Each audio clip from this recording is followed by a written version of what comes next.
Mesdames, Messieurs, peuple congolais, vous savez que le dictateur Denis Sassou Nguesso est venu par les armes. Je pense que dans 97% des cas, il ne partira que par les armes. Parce que le peuple a tout essayé, politiquement. Depuis aujourd'hui, presque 2 ans. Rien du tout. Il me semble qu'il y a eu un pacte qui a été signé entre Sassou Nguesso et ses forces d'occupation du Congo.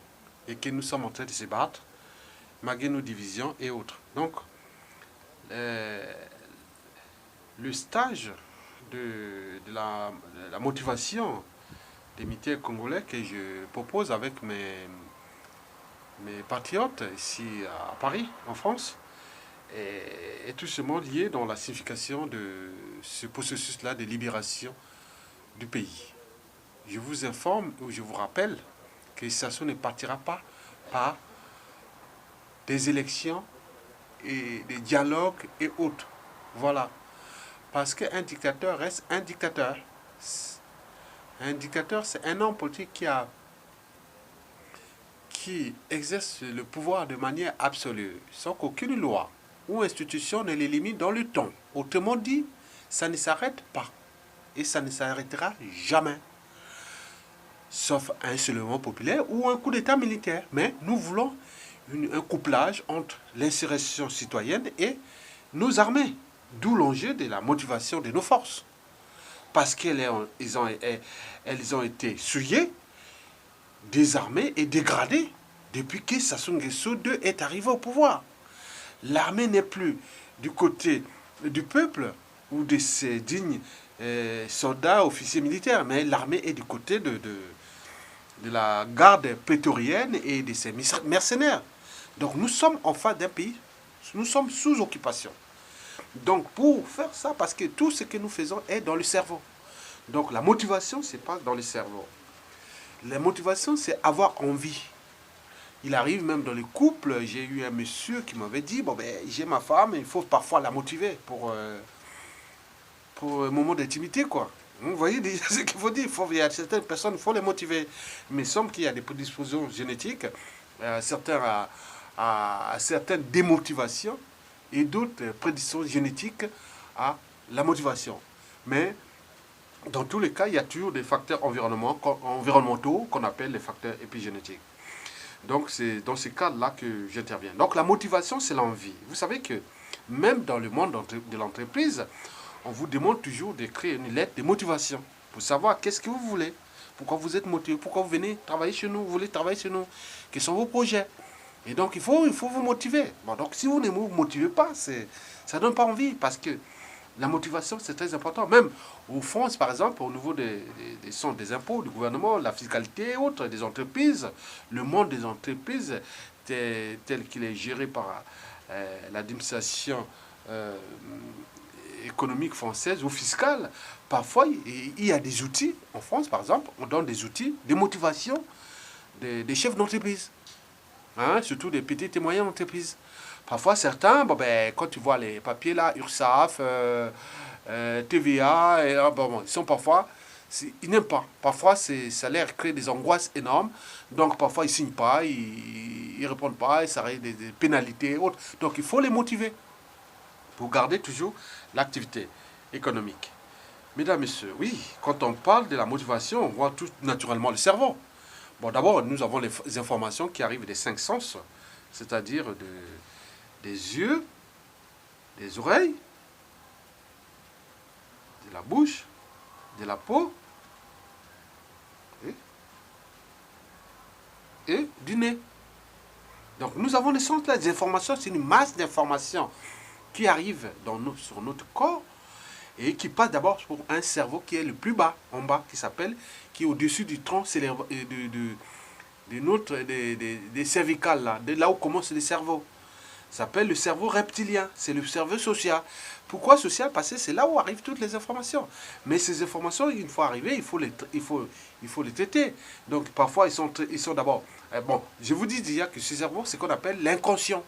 C'est l'animal, il est plus développé, c'est les animaux, c'est le cerveau de l'instinct. Donc nous, au niveau humain, ce cerveau représente des cerveaux de l'inconscience. Et donc, les informations arrivées, une fois arrivées, au millième de seconde, hein, ça se passe en millième de seconde. Et donc il faut les traduire ou les transformer en émotions. Par exemple, sur le deuxième cerveau, qu'on appelle le système limbique, c'est le cerveau des émotions et de la mémoire. Et c'est là que regroupe toutes les hormones qui font que nous sommes là en train de réagir, surtout que ce système nerveux autonome. Pourquoi autonome? Parce que bon, ben, on peut dormir et respirer. Donc on peut dormir et digérer. On peut dormir et le cœur bat. Donc ça, c'est le système nerveux autonome. Ça ne dépend pas de notre décision, non. Ça se gère de manière autonome. Autogéré de manière autonome à l'intérieur du cerveau. Donc ce cerveau est très important parce qu'il est le cerveau affectif. Donc il représente ce qu'à juste titre, ce qu'on appelle le subconscient. Mais il y a un autre cerveau qui est plus gros parce que je vous dis que tous les deux cerveaux que je vous ai précités ne représentent que 10% de la masse encéphalique totale. On sort les cervelles, hein? J'enlève les cervelets, mais je reste seulement dans cette masse. Mais le cognitif est plus important, il est divisé en... Il y a d'abord le cortex cérébral et aussi les néocortex. Donc ça, c'est une autre dimension que nous avons acquis par rapport à d'autres primates. Mais il me semble que ce cerveau est très important parce qu'il est au cœur de la raison, oui, de l'esprit critique, de la conscience, des valeurs que nous avons, parce qu'on est en procès avec l'éducation. Mais je reviens sur le point de vue neuroscientifique. Cela veut dire que nous avons une ère qui s'appelle l'ère de Broca, par son célèbre, celui qui l'a découvert, Broca. Donc cette ère, c'est l'ère de la motricité. Et c'est là que se groupe cette zone de motivation. C'est comme quand vous avez une réaction, on vous attaque, parfois vous allez la décision de fuir. Donc cette décision est prise dans ce centre de la motricité. C'est aussi le centre de la motivation. Il est là. Mais il dépend donc au niveau de cette zone du cerveau, il y a beaucoup d'interactions entre ces systèmes-là qui sont complexes. Et donc, d'abord, au niveau de la motivation, bon, donc, elle est de prédisposition génétique. Donc, il y a des gens plus motivés que d'autres. Il y a des gens qui ont plus de la joie de vivre que d'autres. Il y a des gens qui sont plus molles, voilà, donc que d'autres. Mais il me semble qu'en dehors de ça, il y a d'autres facteurs qui sont des facteurs épigénétiques ou environnementaux, c'est-à-dire liés à l'éducation, au terme de transmission des valeurs de motivation d'ailleurs, mais aussi de culture de société par rapport à ce que vous êtes. Vous êtes pour être motivé pour défendre votre pays, que d'autres personnes dans d'autres pays ne sont pas motivées pour défendre leur pays. Donc ça, c'est les problématiques épigénétiques qui sont là. Donc vous voyez quand même que le Congo, par exemple, est un pays qui est en danger. Les militaires qui ont un rôle de protéger les territoires et les centres d'intérêt général et du territoire, mais ils ne sont pas motivés. Parce que bon, ben, c'est parfois, non seulement parfois prédisposé génétiquement, mais aussi ça c'est facteurs épigénétiques, c'est-à-dire environnementaux, c'est-à-dire liés à la culture, en termes de transmission des valeurs de liberté, de dignité, de courage d'oser dire non, et non pas seulement s'indigner, mais d'agir. Mesdames, Messieurs, peuple congolais, oui, pourquoi j'interviens dans ce stage de motivation des militaires? Vous savez que d'abord, le rôle de l'armée, c'est d'abord défendre les territoires. Mais nous avons été humiliés en 2013 par une incursion angolaise sans que l'armée ne puisse agir. Ça rentrera dans les annales des armées partout dans le monde. Parce que les statistiques des genres de comportement sont fichées partout dans le monde. Il y a des armées qui étudient, il y a des stratèges, des gens qui étudient ces genres de... Hein, comment une armée peut venir, voilà. Donc, l'armée est là pour défendre son territoire, hein, le territoire national, parce qu'il défend un peuple, parce que le peuple est éternel. D'ailleurs, dans l'article 12 des déclarations universelles des droits de l'homme, datant de 1789 par exemple, bon, ben, les gens disent que bon, ben, pour protéger les nos droits et tout ce que vous connaissez, il faut une force.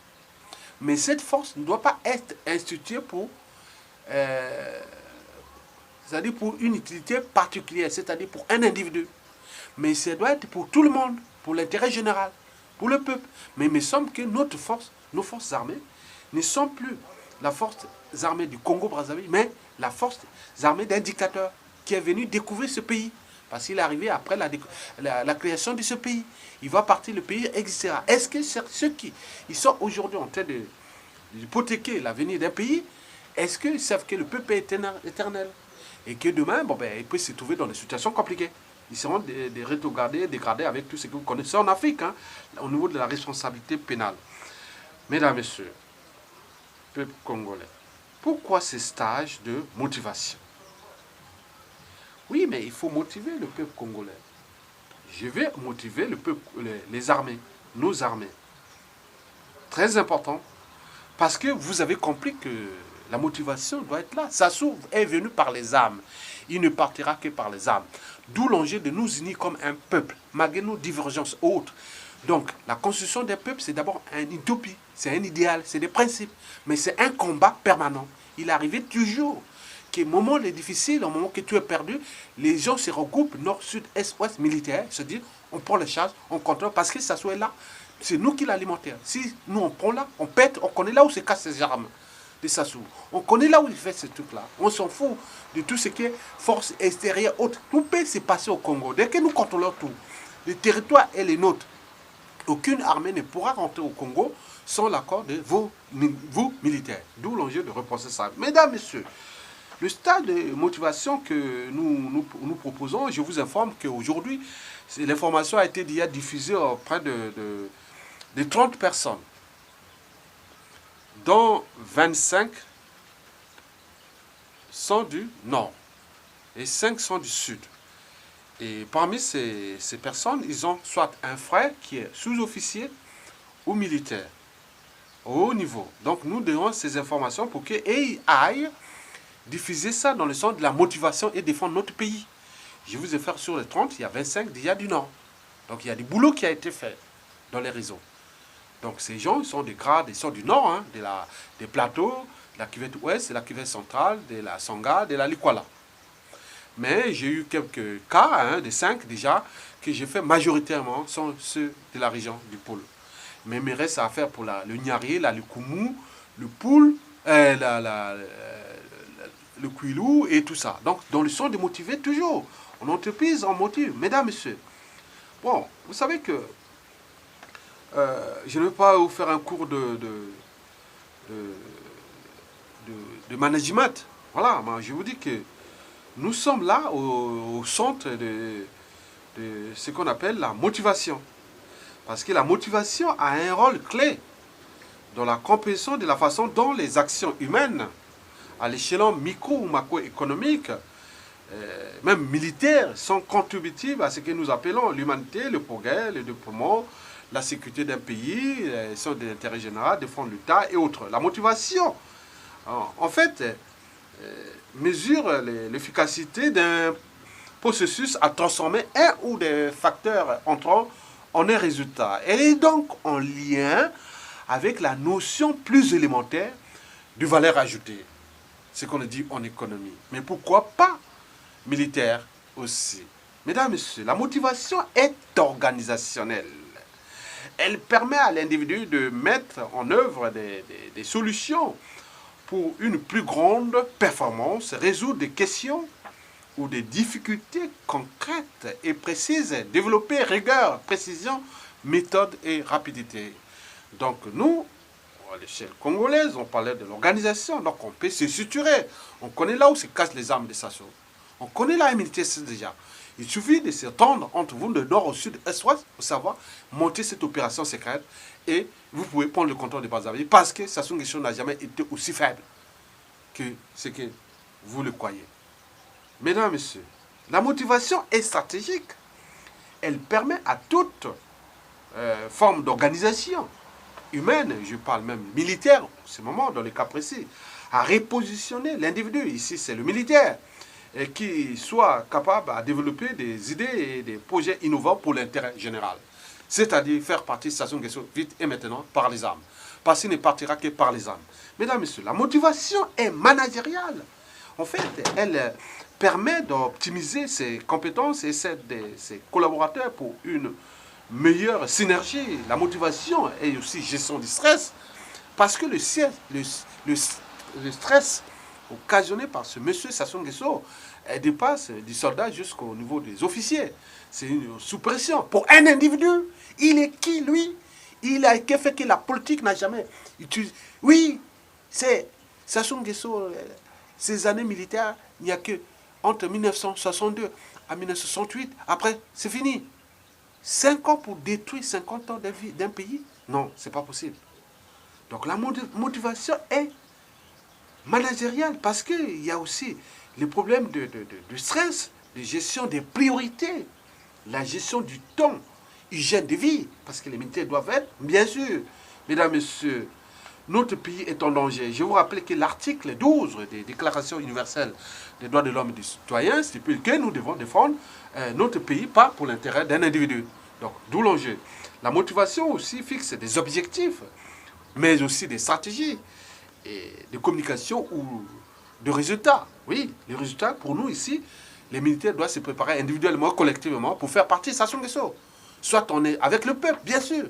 Nous aurons alors arraché notre liberté, notre dignité et surtout récupéré notre pays. Mesdames, Messieurs, bon, je vous donne les militaires pour cette motivation. Vous savez qu'il n'y a pas de motivation. Il n'y a pas de motivation profonde des citoyens sans un rêve commun, de lendemain à construire, de futur à édifier. Mais bien sûr que nous pourrons leur dire aux militaires qu'aujourd'hui, Sassou Nguesso au pouvoir, vous n'allez que travailler pour eux. Même les salaires et les fonctions publiques irrégulières et autres, vous n'aurez pas de salaire régulièrement. Ça va être que dalle. Ça va être rien du tout. Pire encore, si vous allez à la retraite, vous êtes abandonné, vous-même avec vos enfants. Ce qui va arriver. Donc, vous n'allez pas, c'est déjà. Les salaires seront de manière irrégulière. Et ceux qui vont aller à la retraite, jamais, vous ne toucherez rien. Va au village, va faire les champs. C'est tout. OK? Alors que si Sassou Nguesso, on l'éjectait militairement, ensemble, qu'est-ce qu'on fait? C'est qu'à dire, vous allez voir déjà, vos salaires vont revenir normalement, parce qu'au centre, il y aura des gens responsables du nord au sud, est, ouest, et les retraites vont être payées, puisqu'on va gérer, on ne va plus être dans la soumission, on va être dans l'anticipation des comptes publics et de toutes ces caisses de retraite. Mais n'oublions pas que vous avez encore un avantage en plus, parce que pour avoir un grade de soldat, moi, dans les années Maringwabi, j'étais encore à l'école primaire, mais attends, mais quand on parlait des caporal-chef, chef, ah oui, ça craignait, hein. C'était vraiment un soldat. Sergent-chef, adjudant-chef. Attends, surtout quand on parle d'officier, lieutenant, encore, mais capitaine, commandant. Mais c'était vraiment des gens aguerris, affûtés, qui avaient le sens de l'intérêt général. Et on a vu partout là. Donc, nous demain, si ça se tombe, nous devons restructurer nos forces. Au niveau d'abord du personnel, du statut du militaire, dans le sens qu'il soit protégé, dans sa motivation. Donc le soldat devient au service du pays, pas au service d'un individu. Donc nous devons repenser le statut du soldat. Et après avoir pensé ça, bien sûr, il faut lui donner le moyen, les outils. Donc les outils, c'est l'armement, c'est les infrastructures, c'est la condition du soldat. Donc il doit être bien formé, bien nourri et bien entraîné pour défendre la nation. Et ce qui a été souillé au cours de ces 33 ans de dictature d'Edi Sassou Nguesso. Donc, moi, personnellement, je dis, mon rêve, c'était devenir pilote de chasse, en fait. Bon, quand j'ai eu mon bac, beaucoup de mes amis sont devenus des officiers supérieurs. Garde, commandant, colonel et même général, ils sont là par Congo, ils me connaissent, voilà. Donc moi, personnellement, je vais non, je ne vais pas dans l'armée. Mais vous voyez que partout dans tous les pays libres et développés, c'est toujours les gens, les civils qui ont repensé les sens même de la défense et de la force nationale. Donc je ne fais que partie de ce maillon. Donc la stratégie militaire, je ne vais pas vous faire le cours de tout ce qui s'est passé de la guerre, mais des conflits militaires depuis je vais partir depuis l'Empire romain, en passant par le Moyen-Âge, les guerres des 100 ans et tout ce que vous connaissez, avec l'outil de catapultage, toute cette histoire militaire, je les connais d'Occident, comment ils ont volé. Donc arrêtez de croire que vous êtes militaire, Non, on veut des gens qui sont motivés, capable de défendre d'abord le pays. Et à ce moment, il y aura des contreparties, c'est-à-dire au niveau de la motivation, de l'encouragement, des devoirs de mémoire, de tout ça. Il faut préparer ça. Il y aura des invalides pour les soldats qui sont allés se battre pour notre pays. Donc, d'où l'enjeu de comprendre que Sassou est le problème. La solution, c'est vous. Donc, Sassou, c'est plus politique. N'écoutez même pas les extérieurs, les forces, rien du tout. C'est nous. On est à Brazzaville, on prend le contrôle. Organisez-vous entre inter. Il ne faut pas rester des trucs de nord-sud. Non, non. Entre vous, vous êtes un individu qui a organisé un ami, des amis. Ils sont là. Il peut être un jeune, même un jeune sergent ou caporal peut prendre le pouvoir au Congo avec des copains. Mais il y a des intelligences qui sont là. Moi, je veux partir. Vous allez regrouper avec des intelligences et on peut repenser sur l'ensemble, puisqu'on a été essayé politiquement. Non. Donc, nous allons laisser ce pays dégradé par un individu qui est mortel, qui va partir bientôt et qui est en train de tout broyer comme parce que notre faiblesse, on n'est pas un peuple, une mosaïque de tribus chacune avec ses intérêts particuliers, Sassou Nguesso, en train d'utiliser ça pour combien de temps encore? Non, le jeu a assez duré. Je vous remercie, mesdames, messieurs. À bientôt. Je pense que d'ici fin août, nous aurons formé aussi au moins tous les autres de la région que j'ai précité. C'est-à-dire, il manque pour moi la Boisa, la Lekumu, l'Ignari et le Koulou. Mais le Nord, j'ai déjà fait. Ils ne vous diront pas. Ils ne diront pas ce qu'il y a. La Likwale, c'est fait. La Kivette, c'est fait. Kivette Ouest aussi, les plateaux. Voilà, c'est fait. Maintenant, il reste seulement à faire là-bas. Donc, allez de diffuser ça par des réseaux périphériques, mais des choses qu'on ne dit pas. C'est cette information dans ces réseaux. Et voilà. Bon, pour ceux qui me connaissent, qui se retrouvent, bon, donner ces coups de motivation. Et vous pouvez toujours m'inviter, mais je ne viens pas comme ça. Parce que nos vies sont en danger. Et donc, si je viens, bon, donc ça sera par un réseau. Ok? Allez, salut. À bientôt.